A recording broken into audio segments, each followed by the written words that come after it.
動画のご視聴ありがとうございます。今回の動画は、クルーシートドリルの応用編、拠点ごとの予実状況を可視化するというのを一緒に設定していこうかなと思います。キントーンに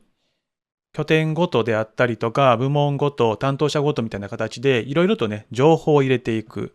で、それを集計したいってなった場合に、この画面にあるような形で、本社全体ではいくらなのか、で、その営業部ごとではいくらなのか、担当者ごとではいくらなのか、みたいなところを掘り下げて予実状況を確認することができる。こういったね、ものをクルーシートを使って簡単に情報を見たり、もしくは入力することもできるようになっていますので、一緒に設定していこうと思うんですけれども、概要欄に貼っているこのクルーシートドリルの一番下にサンプルファイルとして、この使うキントーンのアプリのテンプレートであったりとか、サンプルファイルのデータ、あともう全部設定しているファイルも入ってたりしますので、まずはこれをダウンロードいただいて、お持ちのキントーンの環境でアプリの方のテンプレート展開してもらう。そしてその展開したものにサンプルファイル、今回たくさんありますので、設定の方をお願いします。構成としては、拠点はどこなのか、部署はどこなのか、で、担当は誰なのか、で、その予実年月日と、これは実績なのか、それとも予算なのか、で、実績や予算の金額、これを入れていくような形になっています。これをね、最終的に先ほどお見せしたこの形にしていく。やっていきます。まず今回はクルーシートのシートじゃなくてクロスモードを使っていきますので、クロスモードに変更をお願いします。まずこちらの行フィールドエリアの方に、拠点名、部門名、担当者、予実区分を入れていきます。拠点名、部門名、担当者、予実区分。今回は先ほどの順番に並べましたけれども、このような順番で並べると、セルをね、結合した状態で見せることができます。逆にですね、入れていくと、こんな形になるので、どういうような見せ方をしたいかっていうところで、これの順番を変えていってもらったらいいんじゃないかなと思います。次に、列のフィールドのドラッグエリアに、年月、こちらを入れます。で、ここが今、年月、予実年月日ってなってますので、こちらのカスタムラベルで、予実年月と変更しておきます。次に、青、値のエリアに合計金額を入れます。こちらも合計金額になってますので、カスタムラベルを金額に変更しておきます。今これ出てくるのが、プレビューの状態で表示できるっていうのは、レコード500個までなんですね。で、今回は1300個ほどのレコードがあるので、すべてのレコードを表示できるってわけではない。もちろん、この後、アプリ更新してみる場合は、すべてのね、ものを表示することはできるんですけれども、プレビュー状態は500個までっていうところは、ちゃんとできているのかなって心配な場合は、一旦アプリを更新して見ていただくのが確実かなと思います。また、プレビュー画面では、100行 ×100 行までですので、こちらもそれよりも超える場合は、一旦アプリを更新して確認いただくっていうのも必要かなと思います。それでは、最初にお話ししたように、それぞれの集計が欲しいので、まずは個人ですね。個人の達成率を計算していこうかなと思います。はい。なので、ここで見ると予算と実績、しっかりね、見えてるかなと思いますが、設定の段階では、実績のところしか見えないので、このあたりは実際にレコードが多い場合はですね、切り替えてみていただくのも必要かなと思います。それでは、個々の達成率計算していくので、まず予実区分を歯車マークを押していただいて、カスタム集計。ここでカスタム集計を一つ追加していただいて、達成率。で、拠点名は本社ですね。で、このあたりはドリルと同じように設定をいただきます。で、ドリルと同じように設定いただくと、ここにね、数字が入っていると思います。これもアプリ更新して確認していただくと、チェックできるかなと思います。ただ、先ほど見てもらったように、パーセンテージで表示したいのに、パーセンテージ表示ができていませんでしたので、こちら、新規ルール、金額で数式を利用して、書式設定をするセルを決定。で、数式はドリルにあるように設定をいただいて、さらに書式をクリックしまして、パーセンテージなので書式のパーセンテージで桁を2つ。これで OK を押して、アプリを更新いただくと、はい。このような形で達成率が確認できるようになっているかなと思います。ドリルなので、すべてを設定いただいてもいいですし、練習のために、一つね、このまま設定をして、次のこの部門の方に移っていただいても大丈夫です。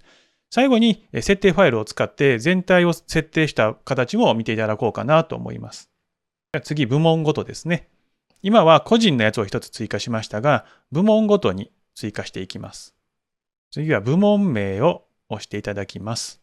同じくカスタム承継ですね。はい。で、設定できましたので OK。すると、ここでですね、第一営業部の合計という数字が入ってくるかなと思います。で、次に実績ですね。今回は予算。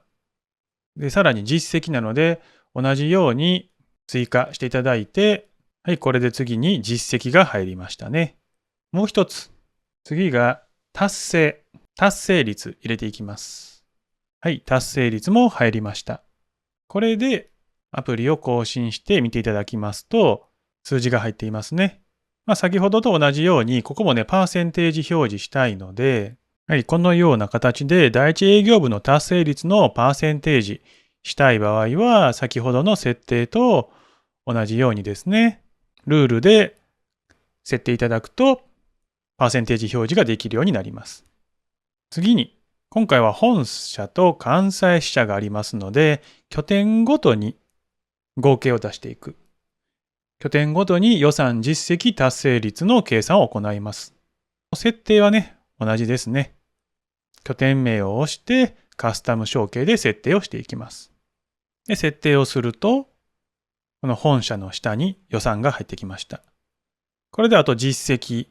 達成率もドリルと同じように設定をお願いします。はい、これでね、それぞれのものが設定できたんですけれども、最終的にそれぞれ本社、関西支社があるその全社の計算もしていきます。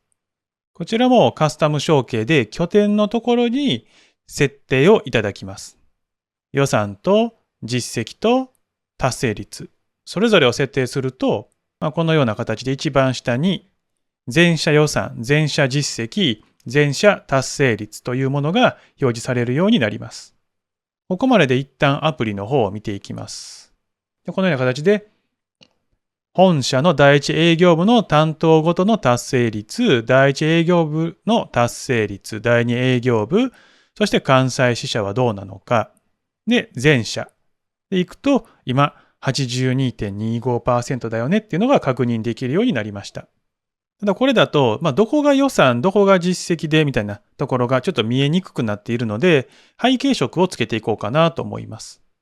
新規ルールで、金額、数式を利用して、書式設定をするセルを決定で、こちらに設定しました。数式の補足ですけれども、前半の青で記述した部分の支社集計、後半の赤で記述した部分は部門集計にかかる数式になります。ここの前のところが拠点名の本社予算にあたって、もう一つの方は部門名の予算に当たるような形で設定をしています。そしてここで背景色をと入る。で、同じように実績と達成率も設定していきます。これで設定できましたので、アプリを更新して見に行きます。はい、これでね、それぞれ見えるようになっているかなと思います。ここでちょっとよく見ていただくと、グレーになっている部分あるかなと思いますが、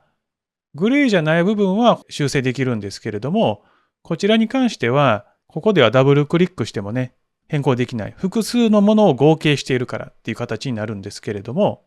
こちら、設定のデザインのところに詳細の表示。こちらを押していただいて、今回の場合でいくと、拠点名、部門名、担当者、予算年月、予実年月日、金額をこの詳細モードの下の方に設定いただきますと、はい。ここはね、ここで変更できますけれども、ここは変更できない。でも下に出てきますよね。で、ここで変更すると、保存したら、はい。反映することができるってこともできますので、こちらはですね、必要に応じて設定いただければなと思います。このような形で、均等のアプリの中にですね、個人、さらに部門、そして拠点、それぞれのデータが入っていて、で集計をしたい場合は、このような形でパッと見てね、どういう状況かっていうのが分かるようになります。また予算を組むときも、